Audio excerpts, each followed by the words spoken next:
kapapart, alas 6:30 pa lang ng umaga. Ang tindi ng sikat ng araw. Grabe ang sikat ng araw. So andito tayo ngayon sa aking backyard garden. Nagsisilip sa abandonado ng garden ko. Tingnan nyo kung ano na nangyari dito. So kasi tagal ko na hindi napunta dito kasi putikan, malalim ang tubig. Ngayon dalawang araw na ata walang ulan, so bumaba yung level ng tubig. So tingnan natin yung mga na-survive na mga gulay dito na pwede pa natin pakikinabangan. So ito ang dati kong magandang petsayan, ngayon naging damuhan. Ayan, pero pakita ko sa inyo ang naiwan kong sibuyas dito. Ayan, mayroon pa ba akong sibuyas dito na iwan na may halong mga tangkong. Pero ang sibuyas po natin ay hindi na tayo magbili pa sa palengke, sa merkado, dahil kung sibuyas na naman pag-usapan, greens na sibuyas, ay meron pa tayo dito. Ayan, ayan po ang sibuyas po natin, no? Taba-taba pa nila. At saka meron pa doon sa kabila, may sibuyas pa. Ayan mga kapabards. So alas 6:40 na ng umaga. So puntahan pa natin yung mga ibang gulay na na-survive. Ayan, ay banda doon may mga talong pero namatay na rin. Dati yung maraming talong dito, pero yung talong na yan na matay na hanggang doon kasi maraming tubig. Baka may dalag pa dyan, o may mga pantad pa. Kasi ngayon lang medyo tuyo na. So punta natin yung ibang area pa, di ba? So pakita ko sa inyo yung atsal. Ayan, atsal ko. Tingnan natin. Oy, may bunga na. May hinog na. Kung gusto tayo magpaksyo, ayan, may bunga yung atsal natin. Ayan. Nahaluan na naman ng mga tangkong. Wild tangkong. Pero masarap to, mga tangkong na to. Gawin nating lapuan o salad, no ba? Ang taba-taba, ang linis-linis. Kasi dito mayroon pa tayong naiwang pitsay. Puntahan natin yung pitsay. Ayun po ang pitsay. Namumulaklak na kasi hindi na gawing magluto. Mayroon pang malaking pitsay dito. At saka ito namumulaklak na, ibig sabihin matanda na. Ayun, may pitsay pa. At saka yung kunting radish, may radish pa tayo dito na iwan mga kapaparts.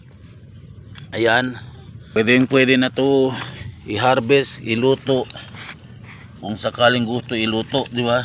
May mga laman. Ayan, ito ang bagong tanim ko na pitsay para tuloy-tuloy na pa rin ang pagkuha ng mga igulay. So dito yung mga alugbati at saka yung haluan na ng tangkong, yung sibuyas natin. Ayan mga sibuyas, so ayan, may sibuyas pa. So ito ang sitwasyon ngayon mga kapapard dito sa hardin natin. So, ito po ang inyong lingkod, ang empleyadong hardinero. Ngayon ko lang po puntahan dito, no? Ipakita ko sa inyo ang iba pang mga gulay na na-survive. Ayan, ipakita ko sa inyo, may talong pa tayo dito. Yung talong na-survive pa rin hanggang doon sa kabila, may konting talong.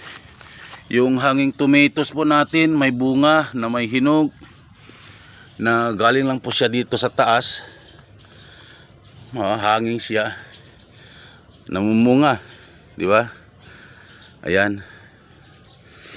So dito naman ang mustasa ay namumunga na rin. Ayan. Saka yung mustasa sa paso, mayroon tayong mustasa sa paso. Anytime pwede natin to i-harvest. Saka yung mga talong, mayroon pa tayong talong dito sa paso, na mayroon pa rin tayo na berdeng lugbati. Berdeng lugbati. Ayan. Ito po ang berdeng lugbati Pwede natin gawing gulay anytime.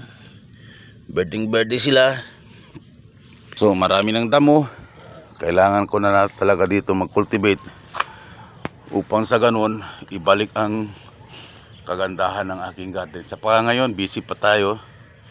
Palagi tayong umuwi ng alas 7 ng gabi, alas 6:30 ng gabi. Aalis naman tayo ng bahay alas 5:30 ng umaga at makauwi ng alas 6:30 ng gabi.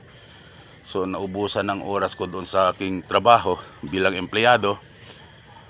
Kaya hindi ko naasikaso masyado tong hardin ko. Thank you talaga sa palaging panonood dito sa Papa's Jokes, The Gardener's Tutorials.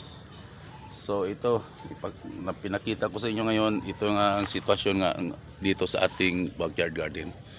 So maya mayroon si Papa's ibang activities na hindi pa masyado may asikaso dito sa garden natin. So magtanim pa tayo iba't ibang mga gulay dito, ibalik natin ang kagandahan tulad dati. Magtanim tayo, marami pa akong mga seeds dyan, tulad ng mga sitaw, patola, meron tayo dyan mga pipino, ampalaya, at saka yung mga upo. Ibalik natin yung itanim dyan. As of now, mag-vacation muna si Papa sa ibang activities. So thanks and love you all. Bye bye. Good morning.